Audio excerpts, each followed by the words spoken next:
Ассаламу алейкум, күндеріңізге сәттілік. Сіздерге уәде еткен московский шовтың тігілу жолымен бөлісетін боламын.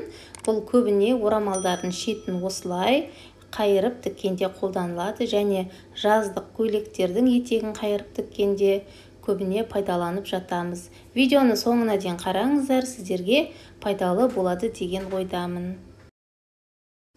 Алдымен орамалымыздың шетін сәл ғана қайырып аламыз. Мінекей, видеода көріп тұрғандарыңыздай сәл ғана қайырып лапканың астына орналастырып аламыз. Барынша шетінен тігуге тырысыңыздар.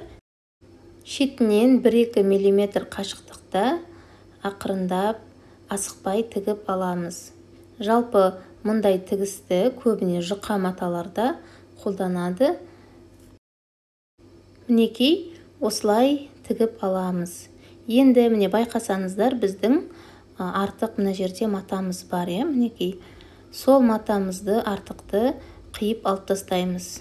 Өзіңізге ыңғайлы қайшымен осы артық жерлерін тігіске қатты жақындатпай, ақырындап қиып алып тастаймыз.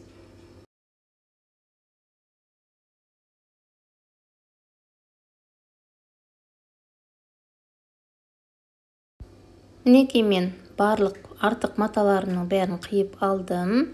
Енді тағы бір бүктеп, осылай тігістің үстінен екінші рет тігіп шығамыз. Иненің көмегімен сәл қиындау болуы мүмкін. Енді иненің көмегімен осылай лапканың астына орналастырып аламыз. Қайырып, дәл тура сол тігістің үстінен екінші тігісімізді түсіреміз. Екінші рет осылай тіккен кезде қатты қиын емес, оңайлау. Мұндай московский шов жалпы 2 тігістен тұрады, байқасаңыздар. 1 рет тігіп алдық, сосын артық жерін қиып тастадық. Енді екінші рет сол тігістің үстінен қайтадан тігіп өтеміз. Мінекей, барлық жерін мен осылай тігіп алдым, өте әдемі болып шығады.